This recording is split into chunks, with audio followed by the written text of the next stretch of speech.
Hi, everybody. It's July 13, 2021. Have you seen this?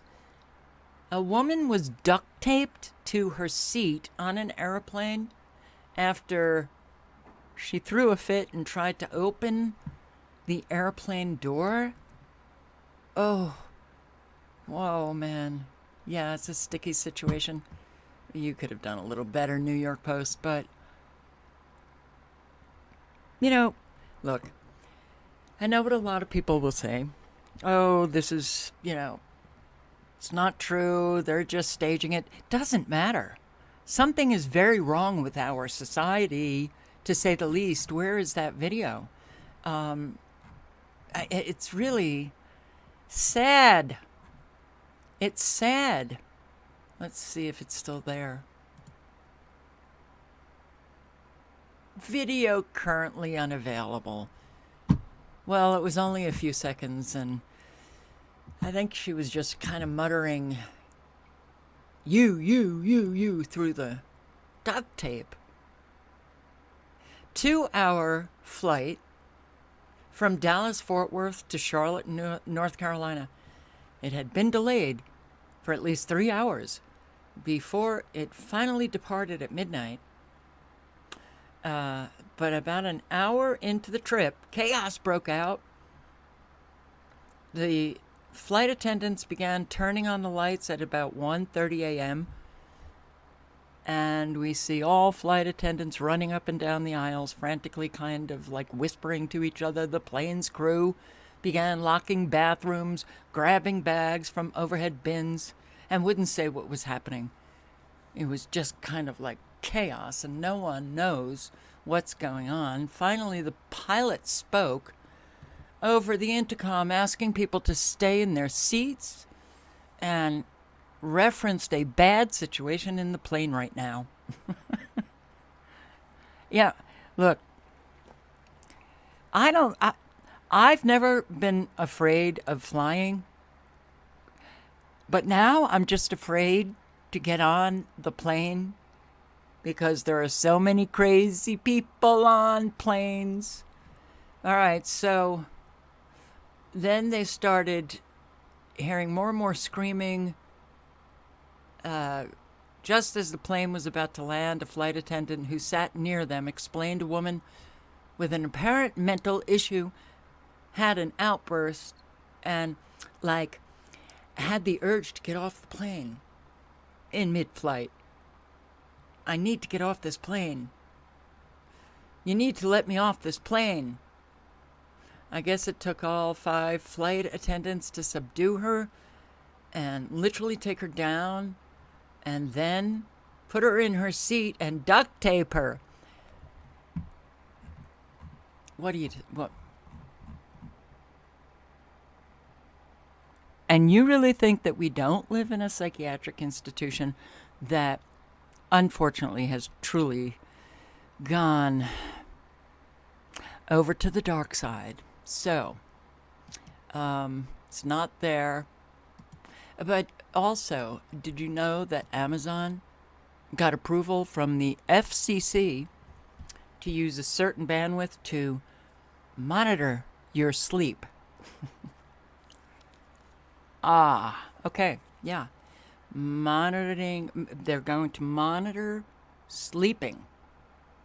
It's a mystery radar device. I'll link below to the article. You can read it because I have a lot of stuff to go over. But yeah, it's a radar sensor technology. And what is it called? It's to track people's sleep habits. And I'm sure that, you've got to sign up for it. It's radar sensors. The use of radar sensors in sleep tracking could improve awareness and management of sleep hygiene, which in turn could produce significant health benefits for many Americans. And I bet many Americans will sign up. Okay. I did post this video just a few days ago, July 8th. U.S. military secret army, NATO's secret operatives, Department of Defense, big tech secret ties. social media as a tool of hybrid warfare. NATO involved in our social media platforms. And they have false identities. Okay, I'll link below to the video if you've not seen it, but I forgot this very important piece. Facebook hires NATO press officer Ben Nemo as intelligence chief. It is now difficult to distinguish where the deep state ends and the fourth estate begins. Yes, Ben Nemo moves from NATO to NATO-aligned think tank to Facebook. Interesting, isn't it? Yes. He was hired to lead a global threat intelligence strategy against influence operators and emerging threats. All right. There's a reason why I bring this up, which I'll get to.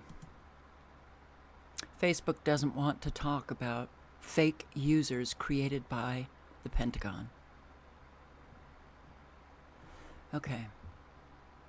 We're in trouble. I know, I say that a lot. So, the FBI was embedded in the crowd alongside militia members on January 6th. Mainstream media is not disclosing that fact, but the FBI is involved in a lot of attacks that have taken place in the United States. Right? Right. You know that. Federal government paying $6.1 million to create database for Capitol riot prosecutions. That $6.1 million is going to a private company to create a database of those Americans. Oh, those insurrectionists. I'm sorry. Okay. It's stunning to me that any American could believe what our government has been saying about January 6th. But, well, we are living in the land of idiocracy. So, FBI posts this July 11. Family members and peers are often best positioned to witness signs of mobilization to violence. Help prevent homegrown violent extremism. Visit the link, I'll show it to you, I'll link below to it, to learn how to spot suspicious behaviors and report them to the FBI.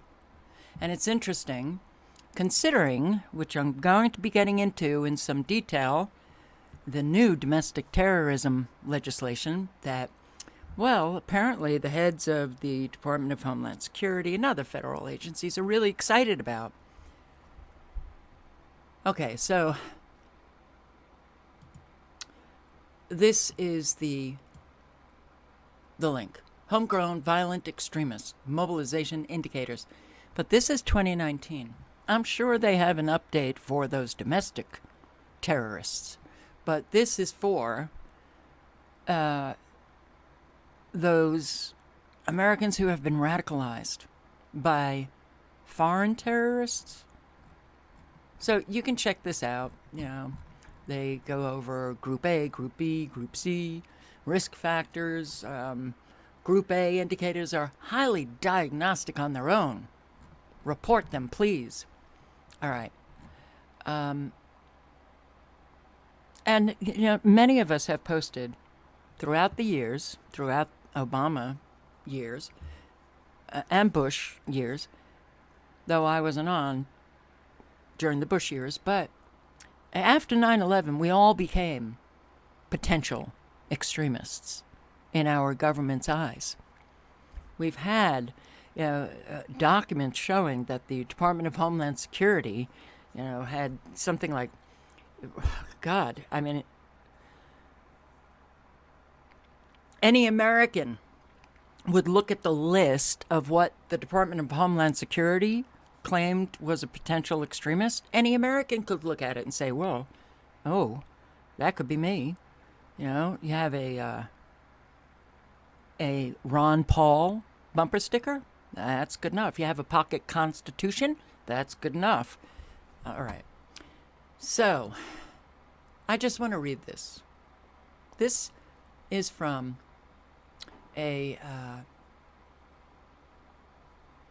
it's a course, but that's irrelevant. Let me just read this. As the Nazis worked to consolidate their power and build a cohesive national community, suppression of dissent played a key role. In 1933, the Nazis issued a decree that required Germans to turn in anyone who spoke against the party, its leaders, or the government.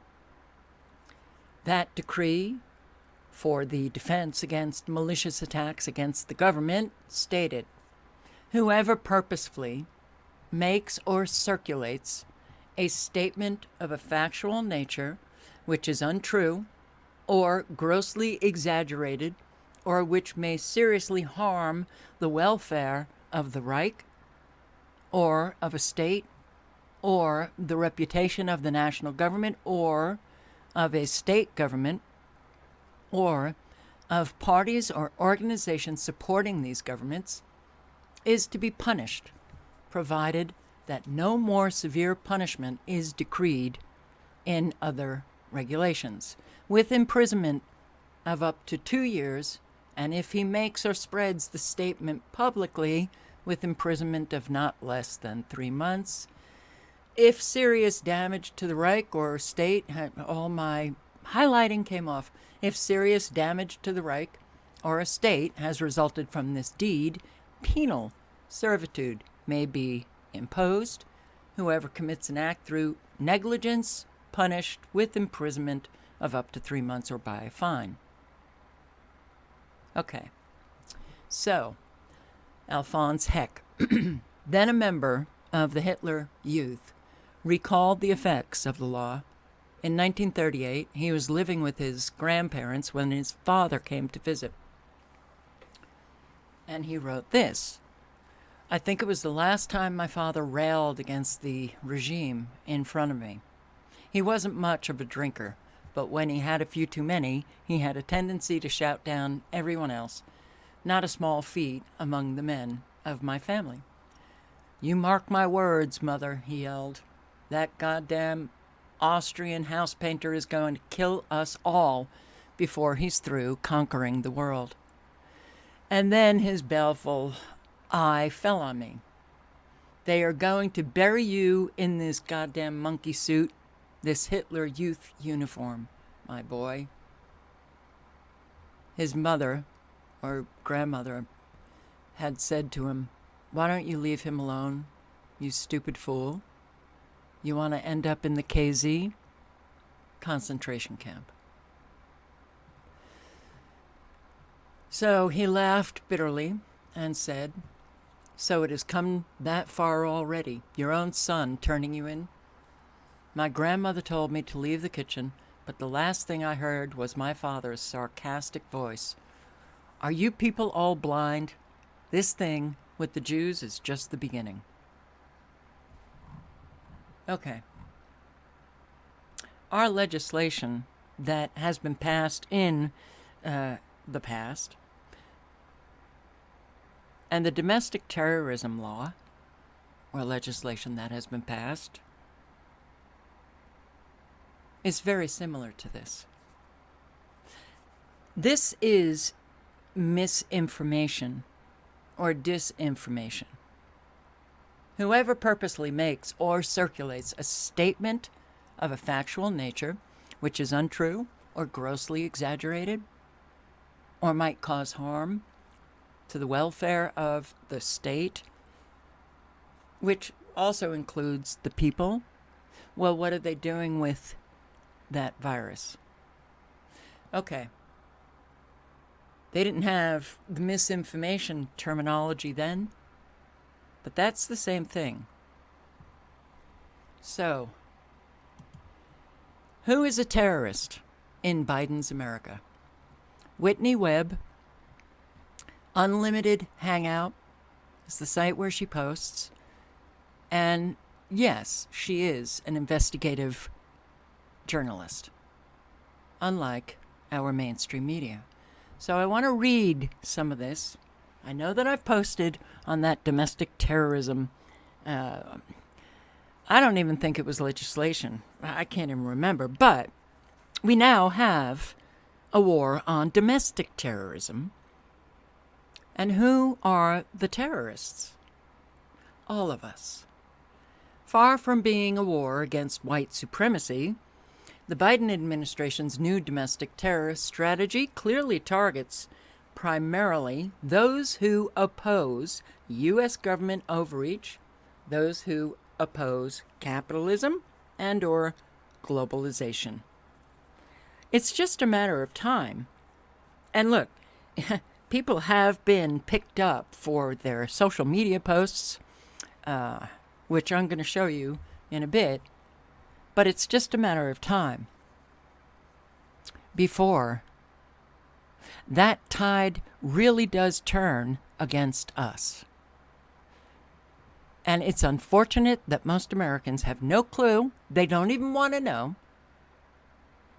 Though, there was a time when Americans were like, I can't believe those Germans. How could they have let that happen? This is how. Good people sitting around doing nothing allows evil to spread far and wide. They're not good people. Okay, U.S. government's war on domestic terror is growing in scope and scale. The White House revealed the nation's first ever government-wide strategy for confronting domestic terrorism, while cloaked in language about stemming racial-motivated violence. The strategy places those deemed anti-government, anti-authority on a par with racist extremists and charts out policies that could easily be abused to silence or even criminalize online criticism of the government. Even more disturbing is the call to essentially fuse intelligence agencies, law enforcement, Silicon Valley, and community and faith-based organizations such as the Anti-Defamation League and a whole lot of them, Southern Poverty Law Center, and the churches have already been taken over. Not every one, but a whole lot. So, as well as foreign governments.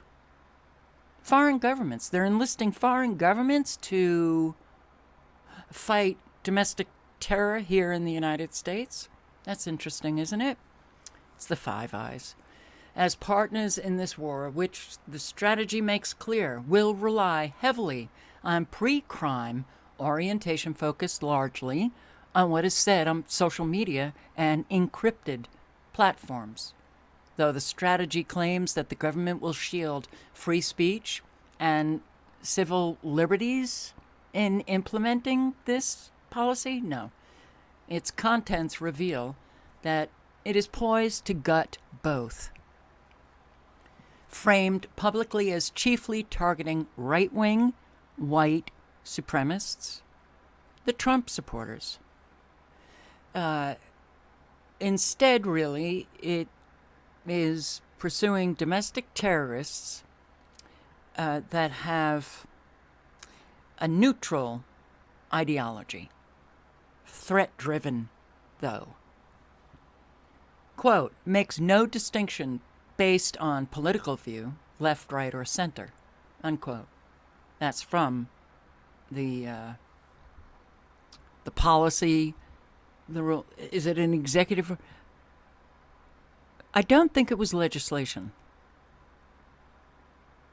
I'm going to have to go back and check that, but it doesn't matter. It doesn't matter today because we haven't had a president in a free country for a very, very long time.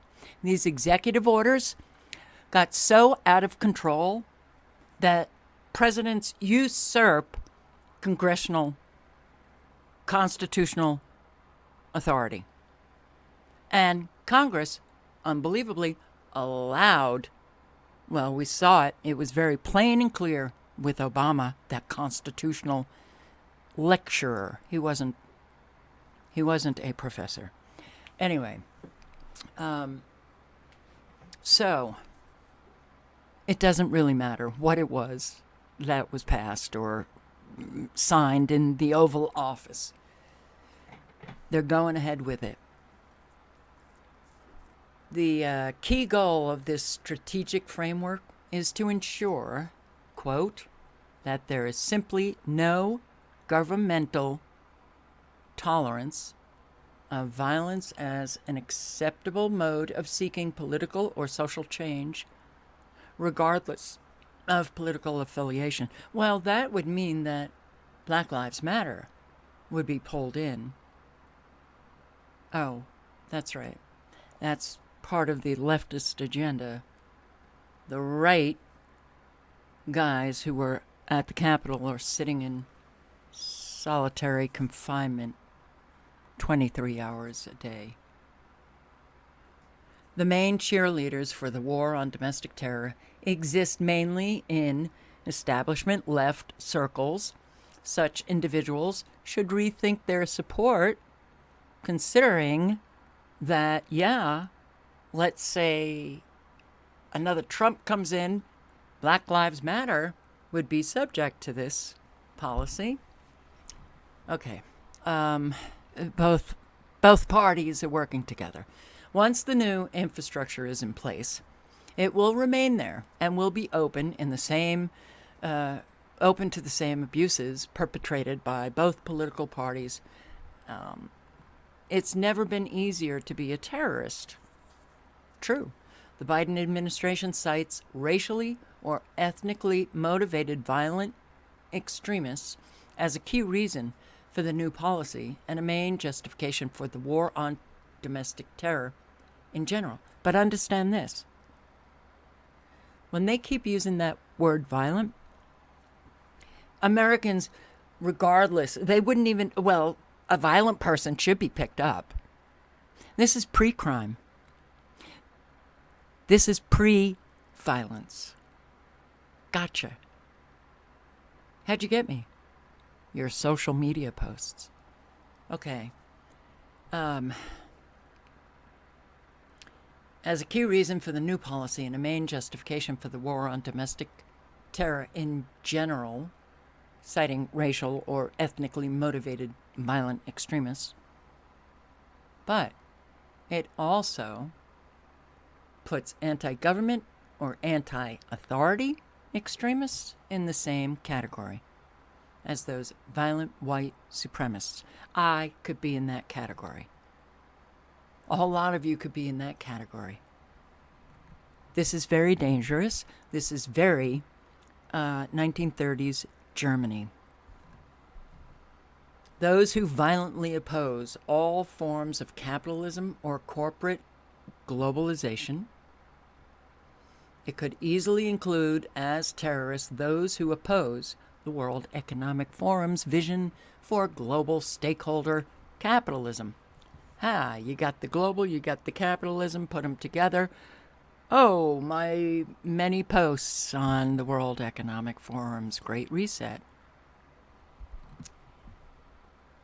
It includes those who take steps to violently resist government authority based on perceived overreach.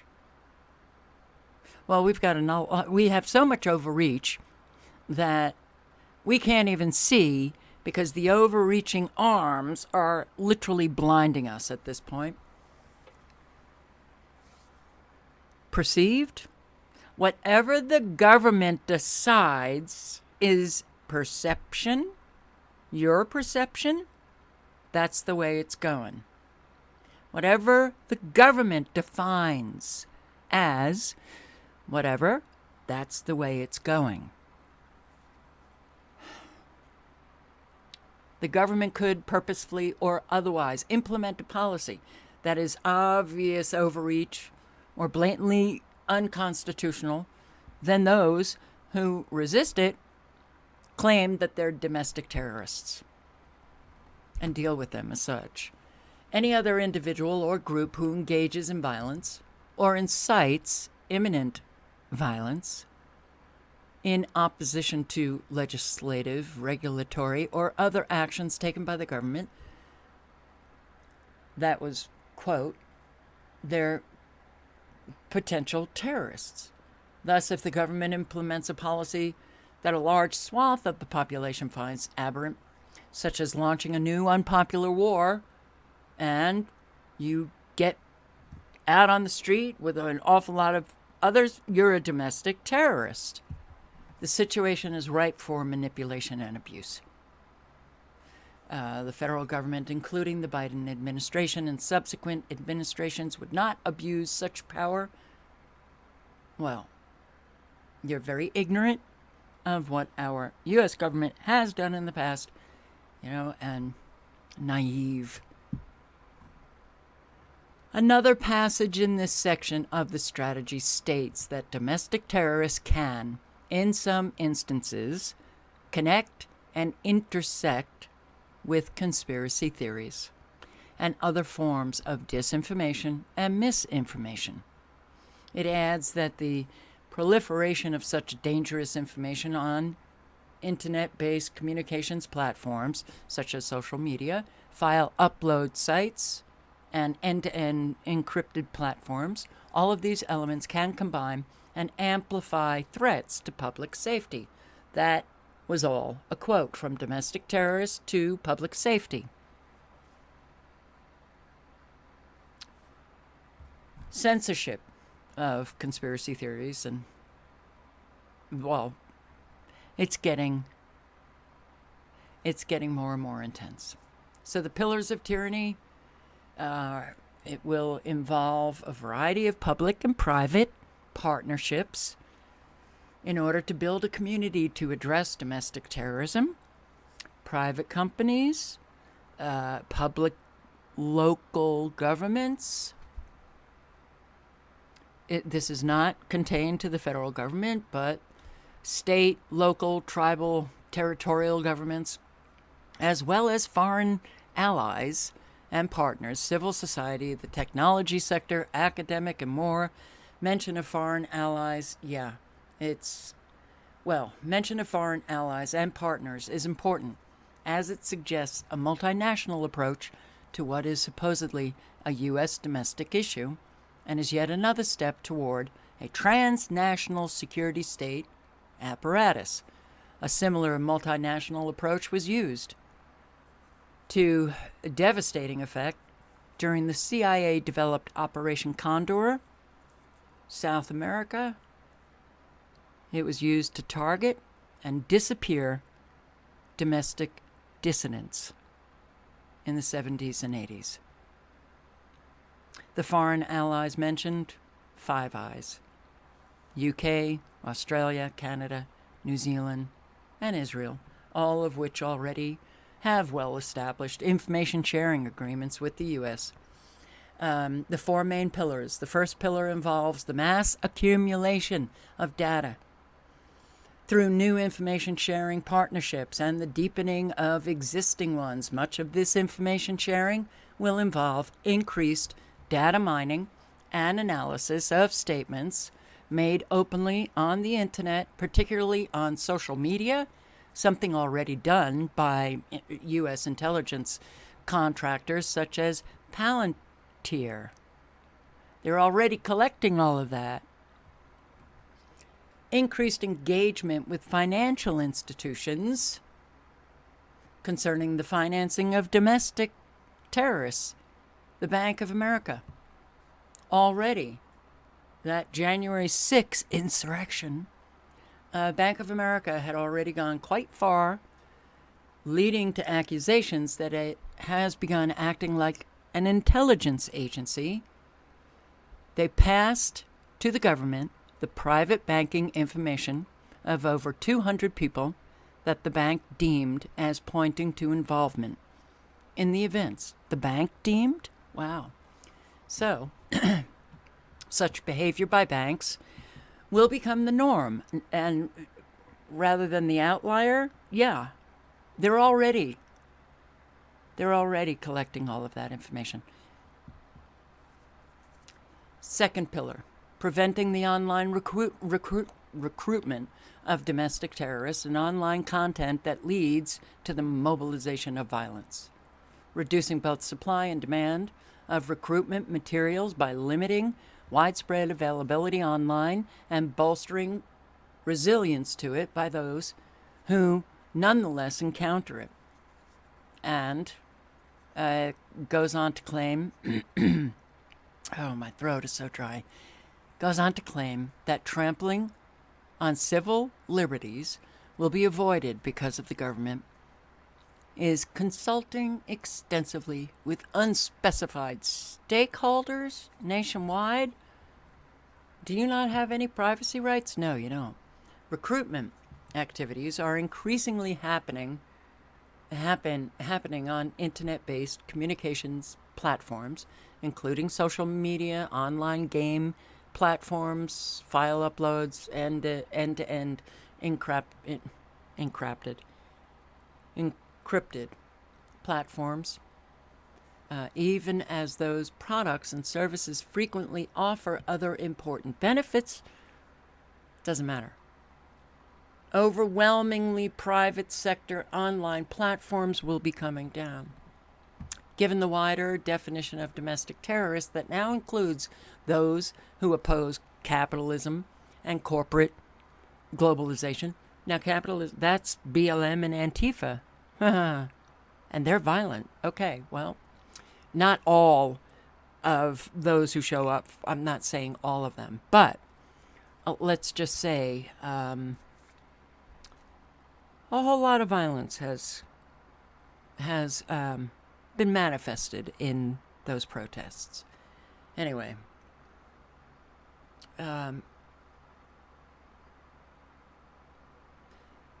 as well as those who resist government overreach, online content discussing these and other anti-government and anti-authority ideas could soon be treated in the same way as online Al-Qaeda or ISIS propaganda. Well, considering that we are ISIS, Al-Qaeda,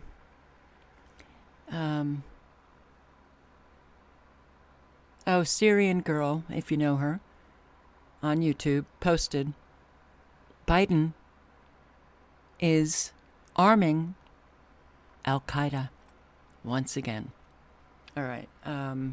So both UK intelligence and the US national security state were developing plans to treat critical reporting on the COVID-19 vaccines as extremist propaganda.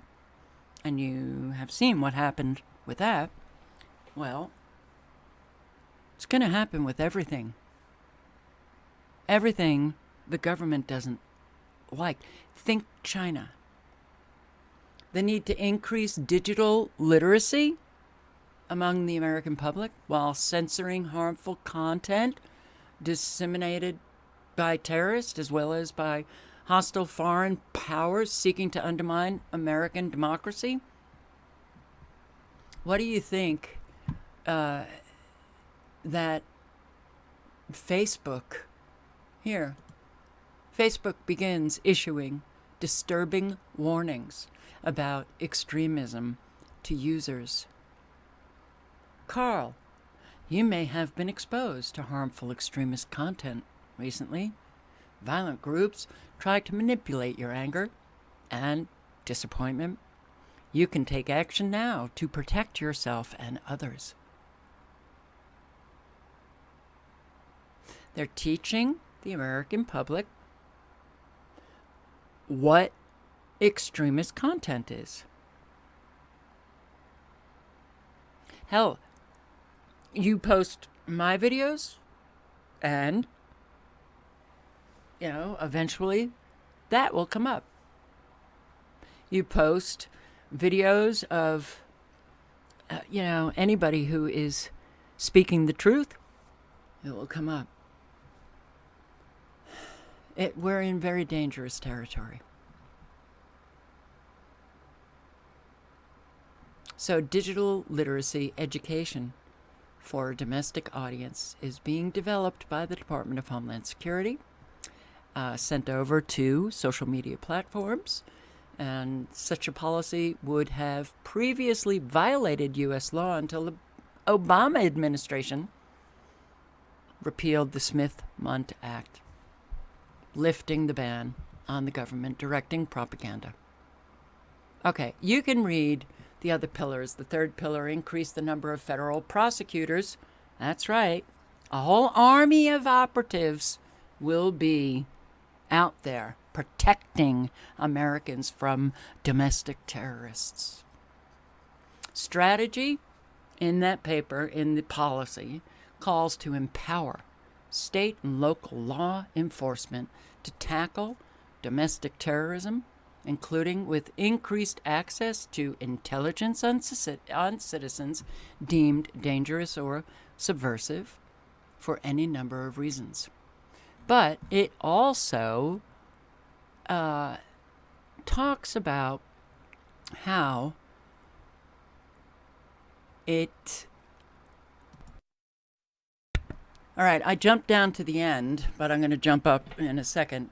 The official reasons offered for these militaristic domestic terror policies does not justify the creation of a massive new national security infrastructure that aims to criminalize and censor online speech. The admission that this new strategy, this domestic terrorism policy, as part of a broader effort to enhance faith in government, quote unquote, that is in that written policy, enhance faith in government. You know, there was a time when questioning authority was actually respected. So, we have really turned the tide. The admission that this new strategy is part of a broader effort to enhance faith in government combines domestic propaganda campaigns with the censorship and pursuit of those who distrust government, heralds the end of even the illusion of democracy in the United States. A whole lot still have that delusion real big in their mind. We don't live in the United States. We are 1930s Germany. So they already have tools available, though they come up with slicker tools all the time. One intelligence tool could easily be Palantir. That fabulous company, Peter Thiel, Palantir, Peter Thiel, PayPal. Peter Thiel, Trump's very good friend. It's already being used by intelligence agencies, Department of Homeland Security, U.S. police departments for predictive policing. And just recently, the Department of Homeland Security Secretary Mayorkas made the pre-crime element of the new domestic terror strategy explicit. Very excited he was talking about the pre-crime element. He said in a statement that the Department of Homeland Security would continue, quote, developing key partnerships with local stakeholders through the Center for Prevention Programs and Partnerships, CP3, to identify potential threats and prevent terrorism. Quote, it supports communities across the United States to prevent individuals from radicalizing to violence and intervene when individuals have already radicalized to violence. Huh. Okay. So the fourth pillar essentially is about tackling racism in America. Lofty goal for an administration headed by the man who eulogized Congress's most ardent segregationist. who was a key architect of the 1994 crime bill that ended up, hey, let's open the doors of prisons and just shove a whole lot of young black Americans into those jails, those prisons.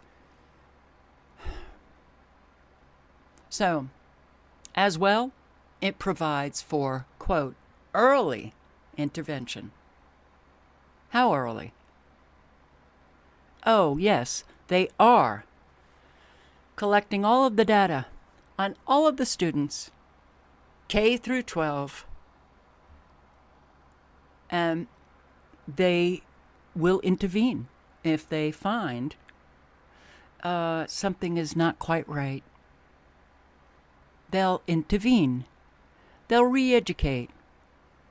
The Trump administration, in a bid to stop mass shootings, considered a proposal to create Health DARPA or HARPA that would monitor the online communications of everyday Americans for neuropsychiatric warning signs that someone might be mobilizing towards violence. Okay, he didn't create the HARPA or adopt the policy. The Biden administration announced plans to do so. Fourth pillar, enhancing faith in government and addressing the extreme polarization fueled by a crisis of disinformation and misinformation, often channeled through social media platforms, which can tear Americans apart and lead some to violence. They will determine what the truth is. And you speak against that, boom, you're a dissident. You're anti-authority, anti-government. You'll be picked up. Yeah. Fostering trust in government while simultaneously censoring polarizing voices who distrust or criticize the government. It's a key policy goal behind the Biden administration. So, the origins lie in the Trump administration. Do not think for 1 second that Trump is the savior. My God. You know, he's Operation Warp Speed. So we're in trouble because we're already into it. This isn't coming. It's here. They're collecting all data on everyone on the internet. They're creating profiles. And when the time comes, and we've seen little bits and pieces of it, there will be more and more picked up. Here, police threatened family at their home after complaining on Facebook that a cop killed their dog. Facebook censors New York Post report on BLM co-founders' pricey property purchases. Also, Facebook censored New York Post on breaking the Hunter Biden scandal. Welcome to the re-education of America. Facebook temporarily hiding posts with the hashtag revolution. Wow, really? July 4, Independence Day. And here, listen to this. For more than a year, parents across Metro Detroit have made their voices heard surrounding virtual and in-person learning. While those conversations are often emotionally charged, parent Elena Dinverno believes Rochester Community Schools has now gone too far. The board did not like what they were hearing and took actions to try to chill people's speech, to chill people's right to speak out. That's our concern. Attorney Deborah Gordon represents Dinverno and recently filed this federal lawsuit. It says starting last summer, Dinverno was among several parents who posted in Facebook groups advocating for the district to safely reopen. Then in the fall, the lawsuit alleges school board president Kristen Bull called Dinverno's former boss at Blake's Hard Cider Company. Her employer was contacted, and we have information that The employers of other parents were also contacted. As it turned out, my client lost her job. Gordon claims Denverno had a good record at work, and the school board's retaliation didn't stop there. She received, actually, a cease and desist letter, which is the first time I've seen a cease and desist letter be issued to a citizen by the government. That in itself, the first 1 minute and 10 seconds should inform Americans that we are no longer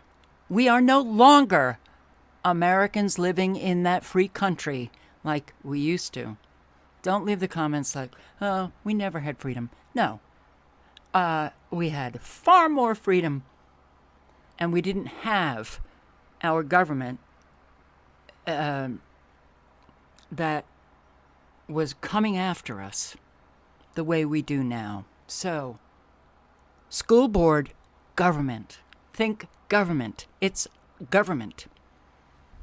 School board going after an awful lot of parents who object to what is going on in their schools. Well, Americans used to be able to object. Now you're retaliated against by the school board members. Their employers were contacted. A Facebook group of parents. Facebook, Twitter, YouTube, Google, government. Do not think that these platforms are just private companies. No. Government uses those social media platforms that it helped create, funded, to destroy our First Amendment and to collect all of the data on us easily. Facebook suspending Trump? Okay, President of the United States, I don't give a shit if you like him or not. I didn't, but I never did. I'm a New Yorker. He was just an obnoxious guy, arrogant beyond belief. Okay. But Facebook suspends for 2 years? We live in China? I guess we do. This should have made every American, Democrat as well, up in arms. But I guess Americans are just, well, aren't they the Germans today? The majority, not all Germans. There were a lot of Germans just like you, me, everybody else. But the majority allows the reality to manifest in a country.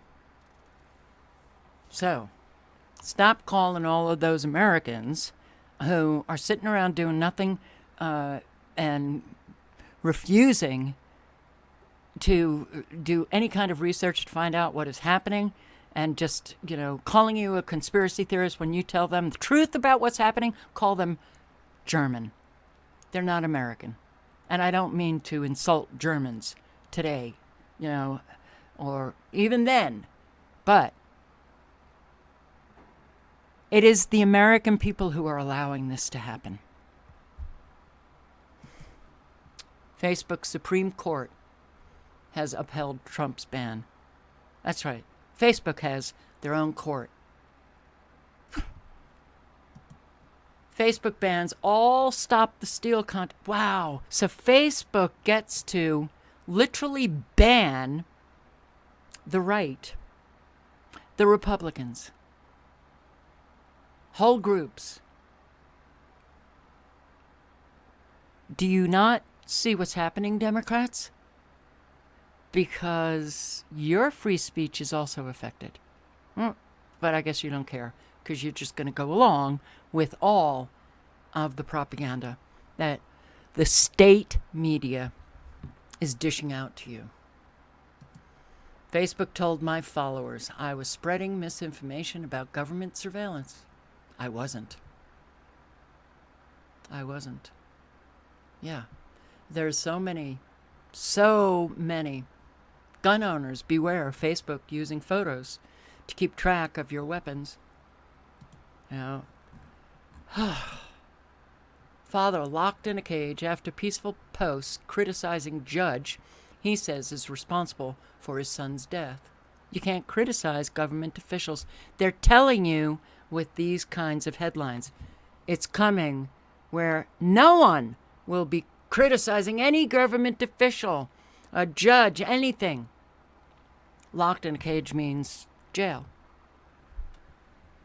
You can't criticize. Twitter, Facebook ramp up censorship of dissenters from Biden's transgender policies.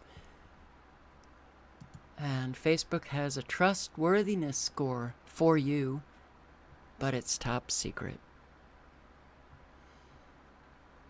Geez.